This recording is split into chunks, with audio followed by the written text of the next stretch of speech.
Can the Federal Democratic Republic of Ethiopia keep it together? Change has become increasingly bloody, it seems, since the 2012 death of longtime leader Meles Zenawi. Meles, a Tigrayan whose home region is now in open revolt against the central government. There, conventional fighting is morphing into guerrilla warfare, with reprisals against civilians that are fueling a vicious circle. Elsewhere, regional and ethnic tensions are also on the rise. In the middle of it all, Prime Minister Abiy Ahmed is on the campaign trail ahead of June general elections. The poll was originally scheduled for last August, but delayed due to COVID. We'll ask about the viability of the vote in conflict areas and whether the election will bolster or undermine the legitimacy of a leader who won the 2019 Nobel Peace Prize for bearing the hatchet with neighboring Eritrea, but who has since struggled to live up to his billing as a reformer and a reconciler. Today in the France 24 debate, we're asking which way for Ethiopia. Joining us from Woodbridge, Virginia, just outside of Washington, Neamin Zaleke of the Global Ethiopian Advocacy Nexus. Thank you for joining us. Thank you, France 24, for giving us this opportunity. And not too far away, across the Potomac in Washington, D.C., Tigrayan researcher and activist Meyaza Gide. Thank you for being with us. Thank you so much for the opportunity. From New York City, Henok Gabiza, former president of the Oromo Studies Association. Welcome to the show. Thank you. I appreciate the invitation. And with us here in the studio, Roland Marchal, a researcher at the French Political Science Institute, Sciences Po's Seri Research Branch. Welcome back. Thank you. Thank you for having me. The France 24 debate on Facebook and Twitter, hashtag F24debate.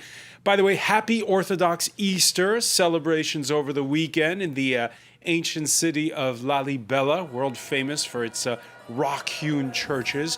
This year, fewer pilgrims, though, because of COVID, yes, and also because of the conflict further to the north in Tigray.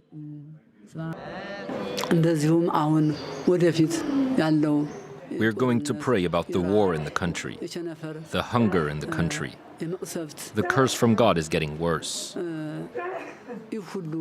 We pray to God to bring these things to an end.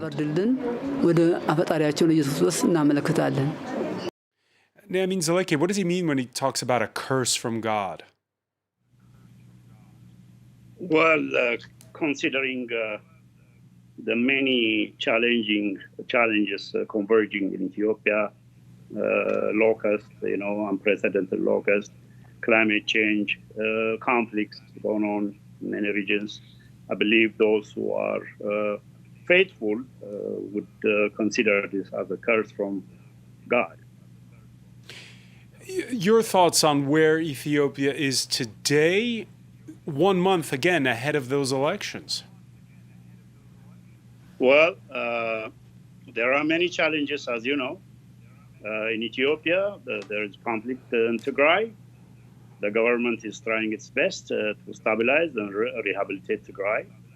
And there are ethnically related conflicts in various parts of the country due to 27 years of an ethnic federal system and a very toxic narrative that pits one ethnic group against the other.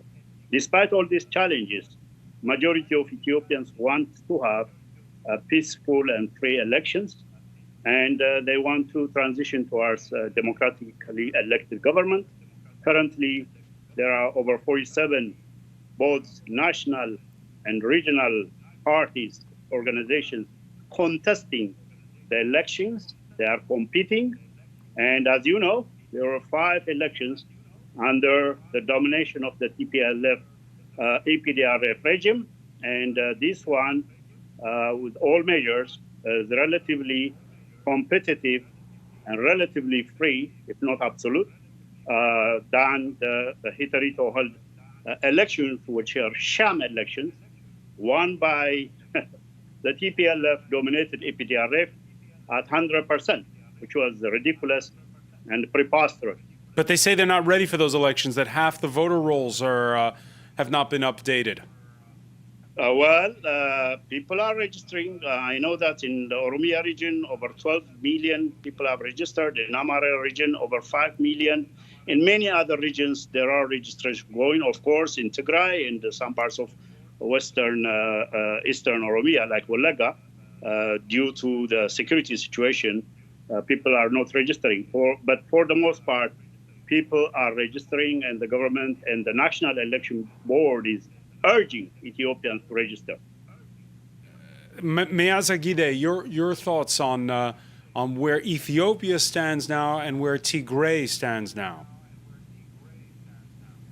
Yeah, thank you so much. Ethiopia, for all technical and practical purposes, is a failed state right now. We're talking about a region that is ultimately confined to Addis Ababa without any legitimacy, capacity, or authority to govern the entire country.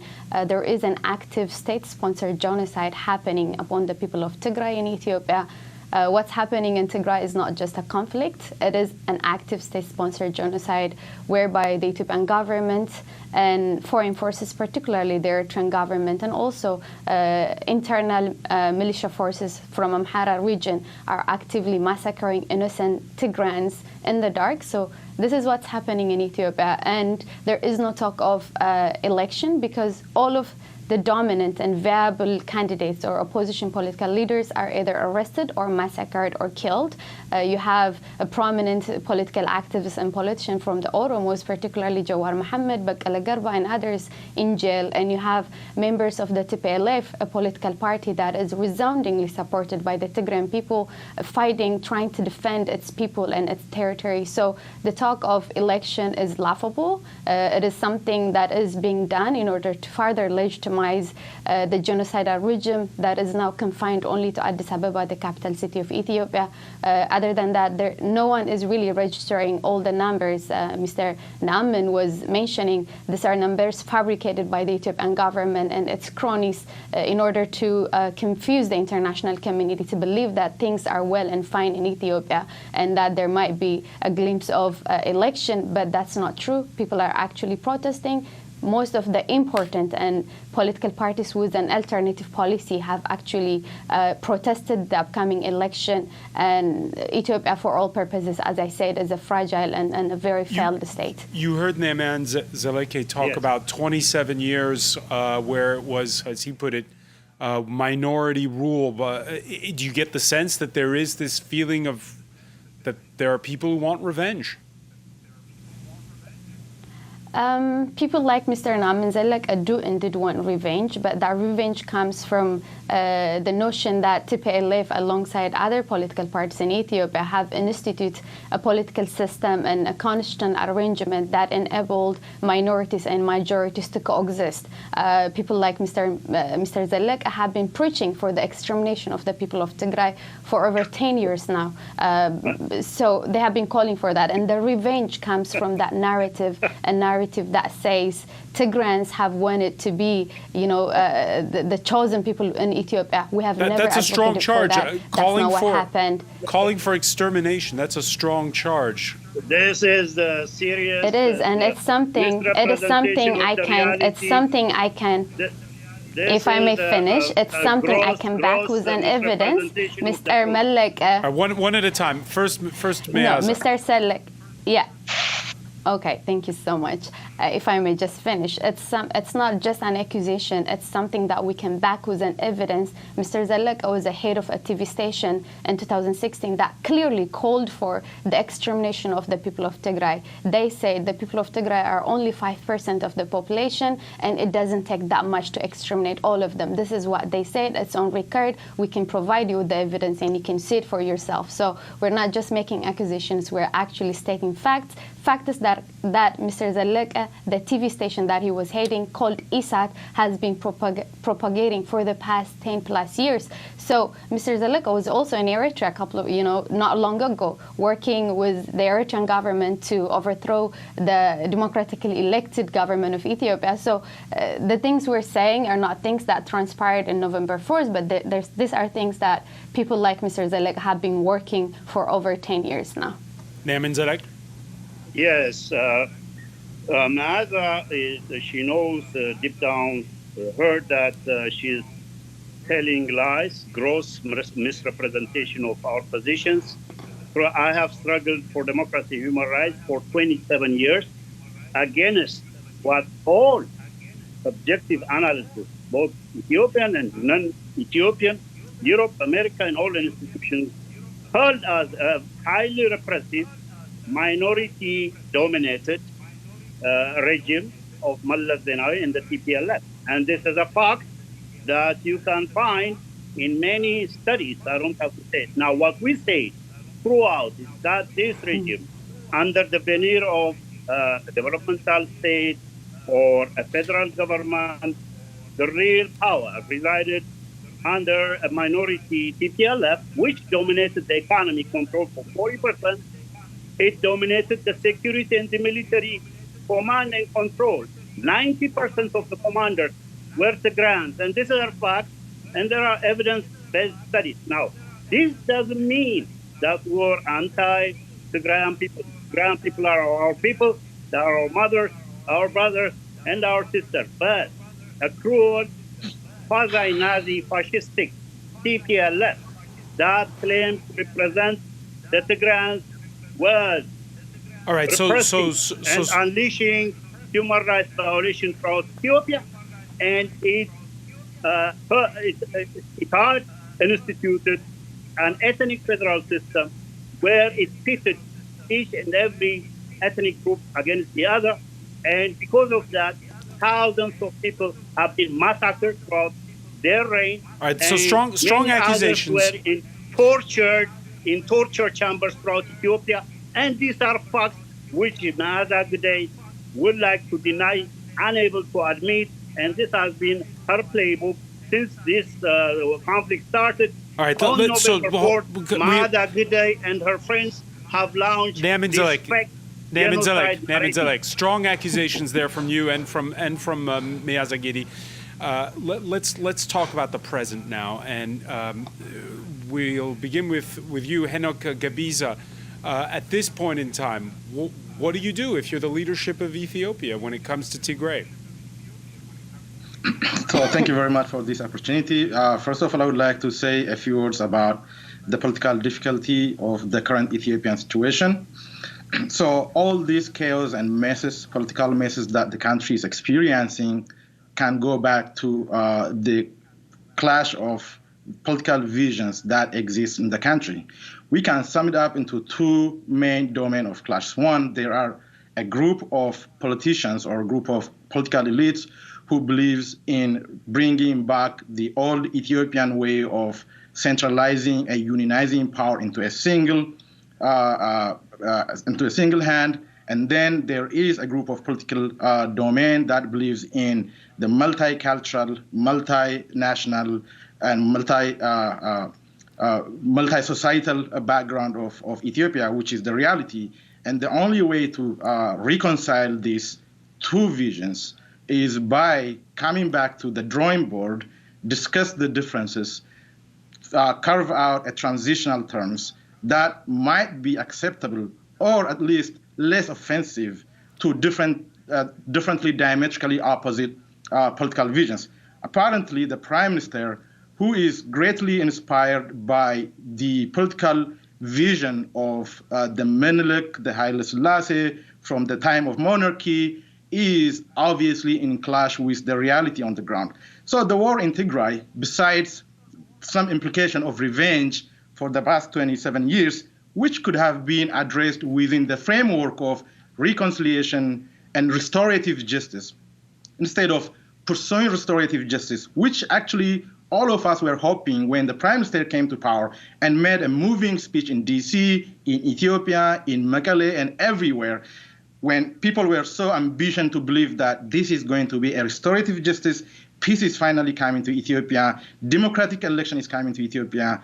But instead of pursuing that original plan, the Prime Minister resorted to the idea of revenging what has happened in the last 27 years. Second of all, I am not exactly sure if the Prime Minister has the moral ground to even pursue revenge, because he himself has been part of the last 27 years of oppression. So if you ask me, the current situation in Ethiopia, the last 27 Ethiopia was mainly authoritarian regime that was at least trying to pursue authoritarian development agendas, which is not really happily welcomed by all. But the current Ethiopia is a country that is absolutely going back to the conflict zone. So Ethiopia is not anymore a post-conflict nation. In all honesty, in all fairness, the last 27 years with all problem of human rights record, all problem of political crisis, we can fairly conclude that Ethiopia was a post-conflict nation. But again, brutally authoritarian. But at the moment, Ethiopia is purely and squarely a conflict nation. When conflict nations are characterized by armed conflict, if you see the war in Tigray and the war in Oromia, where Oromo Liberation Army, who has been in existence since 1970s, with the hope of bringing a platform for the Oromo people to have their say in that country, because the Oromo people had never been asked in the history of Ethiopia about what they want in Ethiopia. There has never been an election. There has never been a referendum. So that's what the Oromo Liberation Army and the Oromo Liberation Front were established for and still doing. So all of these chaotic political crises added together are now leading Ethiopia into a clear path of dissolution, and even a violent dissolution at that. Nobody would like to see a violent dissolution in Ethiopia.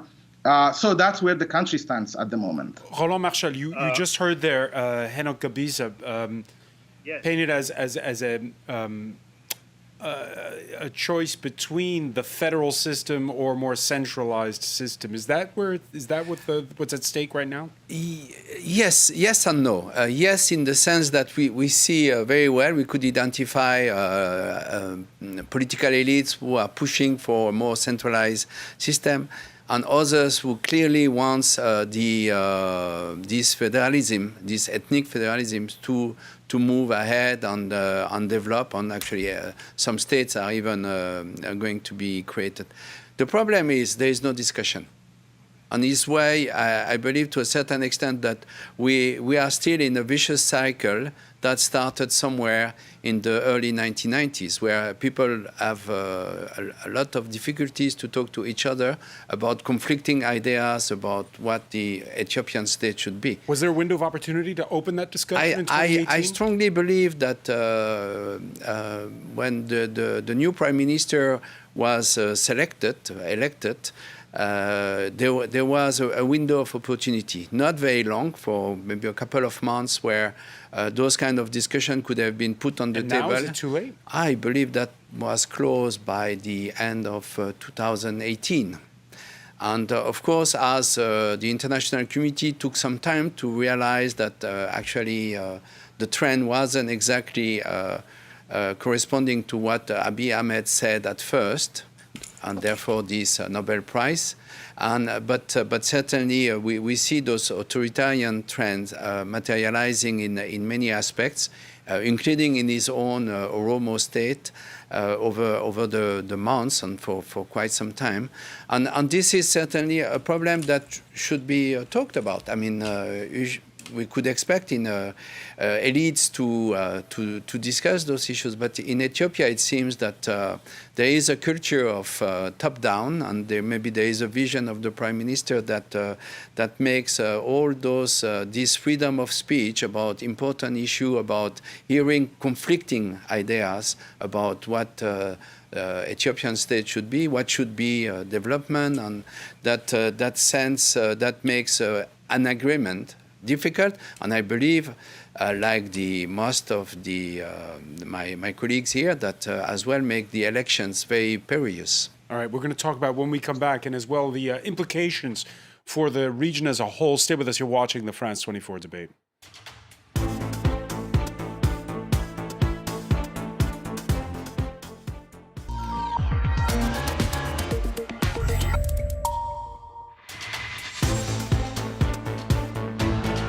Welcome back, or welcome if you're just joining us. It's the France 24 debate.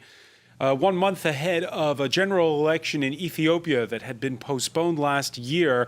We're wondering which way forward for the nation, with that conflict in Tigray in the north, now in its seventh month. We're talking about it with Neamin Zelek, who's joined us from Woodbridge, New Jersey, of the Global Ethiopian Advocacy Nexus. In Washington, D.C., Tigrayan researcher and activist Meaza Gide is with us. From New York, Henok Gabiza, former president of the Aroma Studies Association, and Roland Marchal from the French Political Science Institute, Sciences Po. Last week, the United Nations talked of aid disrupted for many by the 1 million that have been displaced in 6 months by the conflict in Tigray. Aid agencies accusing forces from neighboring Eritrea. The French news agency AFP last week got access to Ethiopian government documents that accuse Eritrean soldiers of blocking and looting food aid, prompting this reaction from Asmara, a statement that was sent by email by the information minister. No way that Eritrea can block humanitarian assistance or loot them. Back in March, Ethiopia's prime minister had publicly distanced himself from human rights violations blamed on Eritrean troops. The Eritrean army crossed the border and was operating in Ethiopia. Any damage it did to our people is unacceptable. We can't accept this from them. We wouldn't accept it if it were our soldiers. Our military campaign was against clearly targeted enemies, not against the people. So that was a statement from March by Abiy Ahmed. The United States last week calling for a cessation of human rights violations in Tigray, putting pressure on both Eritrea and Ethiopia. We have heard the Eritrean government's public statement that it will withdraw its forces from Tigray, but that must still be implemented in practice. There is no evidence that such a withdrawal is underway. And any such withdrawal must be immediate and verifiable.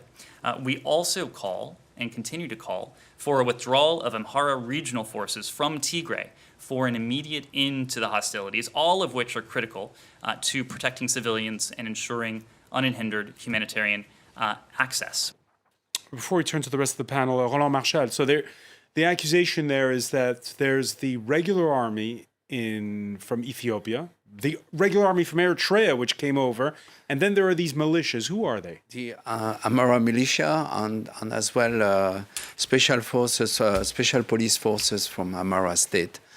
And so they are, every state has its own way of managing security. Amhara state did this way. What is problematic for Abiy Ahmed is to have declared at first that it was an operation to restore law and order, and then to bring into Tigray a foreign army, because as far as I know, Eritrea is an independent country. And then, of course, we had many narratives, stories about human rights violations. Some maybe, again, that need to be cross-checked, but really the evidence has been mounting for months now, so it's very difficult to deny it. Another point that should be taken into account that may shed some light on the current situation elsewhere in Ethiopia is that Amhara militias took over land from Tigray to annex back to Amhara state. So I'm not going to decide, I'm not Ethiopian, they need a political arrangement, whether this land belongs to Amhara state or to Tigray, but the point is that doing so means that to a certain extent the internal boundaries of Ethiopia could be drawn in a new way as the crisis is unfolding in Tigray. And that's why you had incidents in other places in Ethiopia, and very serious incidents, not only, I would say, violent demonstration, but even armed clashes. And that raised as well a new issue that hasn't been discussed is Abiy Ahmed was very courageous, and I think we have to acknowledge that, in bringing back armed groups that were in exile in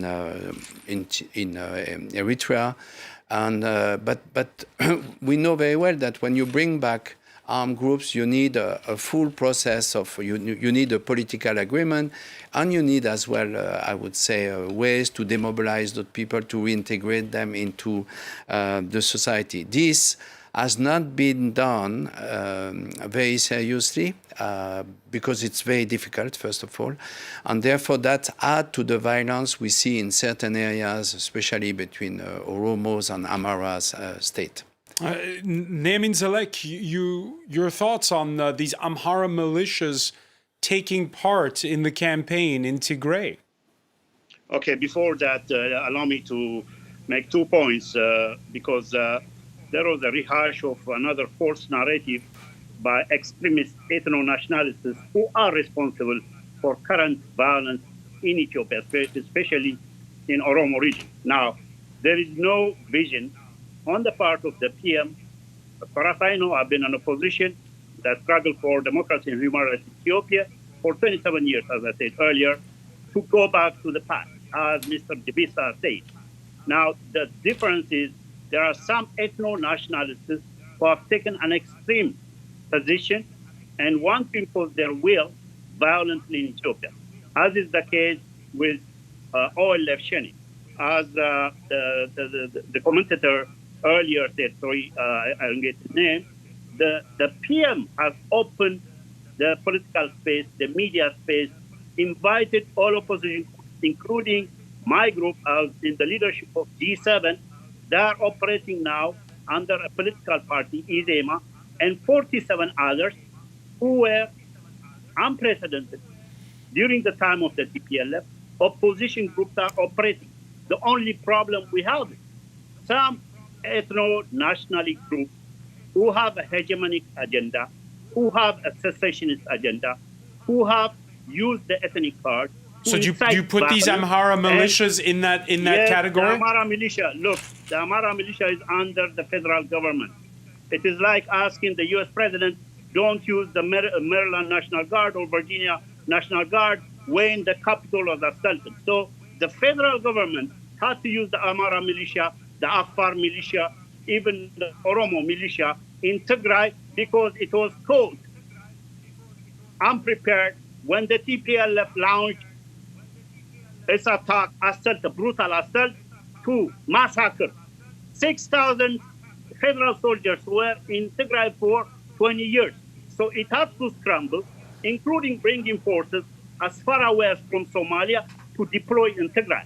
So it is the right of the Ethiopian government and within the sovereign rights of the Ethiopian people to use whatever force under its disposal to defend the sovereignty of and bringing in Eritrean soldiers, bringing in Eritrean soldiers, is that a good idea? Yes, I defend that. You know why? The TPLF raised 250,000 militia special force prepared, well planned, coordinated attack throughout Tigray. They disabled lines of communication. They organized Tigrayan officers in Addis Ababa to disable the command and control and communication. They assaulted, massacred 6,000 federal soldiers who were protecting the Tigrayan people for 20 years. At this stage, the federal government was caught, as I say, unprepared when the TPLF assaulted on 4th of November. 70% of the Ethiopian army was in Tigray. 70% of its heavy weaponry was in Tigray. Everything was assaulted by the TPLF, multiple attacks at multiple fronts, and the Ethiopian government had to call on the Eritreans to get in because some of let me bring in at the border of Eritrea and Tigray. Let me bring in on this Meya Zagide. Your thoughts on all the players that are present in Tigray right now? Yeah, I am laughing because it's so sad. It's so sad people have to go such an extra mile to justify the massacre of innocent civilians, the raping and gang raping of innocent kids, girls as young as 4 years old in Tigray are being gang raped, not only by the Amhara militia. One at a time, please. One at a time. Not only by Amhara militias, not only by Amhara militia, but also by Eritrean troops and Ethiopian national troops. It's also sad, Mr. Zalek is talking about sovereignty while the very government that he's advocating for and supporting and is working for literally invited a foreign country, a foreign enemy, Eritrea, to enter into an Ethiopian territory and kill. TPLF is working with Egypt. And All right, kill. one at a time, please. Ethiopia. Naaman Zalek, please. Okay, I will. Actually, I'm here out of the respect for the media. I am doing a disservice to my people that I'm even talking to a person who is justifying the genocide and the killing of the Tigray people. So it would be No, a courtesy we don't. just to let me finish my point There is as no I was genocide. letting you That's the finish whole your point, narrative. all right? You're an old person. You're an old person, and you should have some decorum and manner to let people finish their point when they're making their points. I was listening to you making all those allegations and lies. I listen because that's what adults do. They listen and they respond. So having said that, everything Mr. Zalek presented is completely false. The genocide in Tigray didn't start on November 4th as the Ethiopian regime, as well as people like Mr. Zalek, would have the international community believe. The war started long ago, right after Abiy Ahmed was selected by the EPRDF. He forged a military pact with a neighboring country, Isaias Afwerki, and because of that, they have been working together to wage war against the people of Tigray. The Eritrean government, through its president, have been seen, visiting military camps, participating in all internal affairs of the country. And there was also a report by the European Union warning about a war looming. And this is mainly because they had, evidence showing Tigray being encircled, not only by Eritrean troops, but also by Amhara militia and the Ethiopian National Army. Having said that, what's happening in Tigray is devastating. People do not have access to humanitarian aid. 4.5 million people are starving. They're facing a man-made famine. And this is not just my word. You can look it up on the UN. These are reports from the international organizations. Let me ask you this. Yes. Let me ask you this. Do you agree with Roland Marshall when he was saying earlier how there is this age-old problem in Ethiopia of it's difficult to get dialogue started, it's difficult to have dialogue? Yes, it's very difficult to have a dialogue because you have a regime that is hell-bent on, imposing a unitarist ideology. You have a regime that does not accept the difference people have, like political difference and ethnic, identity difference. The only way for Ethiopia to coexist is through federalism, a federalism that lets people to have the right self-determination and the right self-administration. So as long as, the regime in Addis Ababa doesn't recognize ethnic nationalities' right self-determination, dialogue is impossible. But the Tigray government has been calling for an inclusive national dialogue through which all political parties in the country would come together and have a dialogue and decide on the future of their own respective people. But when you have people that, call an entire region extremist only because we want it to be administered by people that speak our language, people that are from our region, how can you have a dialogue with these people? And right. It's because we have been pushing for an inclusive dialogue that we're being exterminated in the dark. A week ago, the state-appointed Ethiopian Human Rights Commission spoke of an unnamed armed group taking control of an entire county in the same, this is not in Tigray, but in the western Benishangul Gumuz region. It's the same area that's home to the Grand Ethiopian Renaissance Dam project. And again, I want to put it to you, Henok Gabisa. You heard Roland Marshall talk about the fact that you have this sort of a knock-on effect from what's happening in one region, happening in another. At this point in time, how do you get everybody around the table? This is actually the chance of bringing everybody back to the drawing board again is already a gone opportunity from what I see. The ship has already sailed a day or two ago because obviously the Prime Minister and his administration had decided to label and brand the Tigray Defense Force and the Oromo Liberation Army as terrorist groups. So once you make that legal naming, it'll be difficult to sit down at the table. So that's going to be a tough uphill battle that has to be known. To your question about the chance of dialogue, national dialogue, the Prime Minister himself had decided to just move away from that dialogue. Number two, I have been really listening to a very painful narrative from our brother Neamin Zellaki about some of the points with regard to the Amara militia and related things. If you allow me to say a quick word about that. First of all, the war in Tigray did not start on November 4. This is a war that has been in the making for the last 2 years. The ideological battle started already in other regions, and Abiy himself was preparing, planning, coordinating, and mobilizing his forces from inside and from outside. And he was looking for the right and appropriate time. He was looking for the right immediate cause, which himself was part of. So that had to be known. And second of all, in the history of Ethiopia, Abiy Ahmed and people like our brother Neamin Zellaki are the only one who invite foreign force to occupy the land of their own country and to take part in egregious violation of human rights, including rape against our mothers, our sisters. And that's a tragedy to watch. There can be whatever kind of political differences in the country, but that could have been resolved somehow within the cultural framework of the country. Number two, Neamin Zellaki spoke about secessionists. Probably Mr. Zellaki might not have the legal knowledge or the constitutional knowledge of the country. If he goes back and refers to the Constitution of Ethiopia, Article 39, the right to self-determination, including secession, depending on how procedurally it was followed, is a fundamental constitutional right that should not even be derogated during the state of emergency. So what are you suggesting? Are you suggesting, Henok Kabiza, that Ethiopia could be headed for a breakup like the former Yugoslavia? All the facts and evidences suggest that Ethiopia is on a clear path to a violent dissolution. Is that what you want? Is this what we want? That's not what we want. First of all, the people of Ethiopia, including different ethnic groups, should be asked what is it that they want in the country. Never in the political history of Ethiopia had anyone been either through referendum or election asked about the political destiny.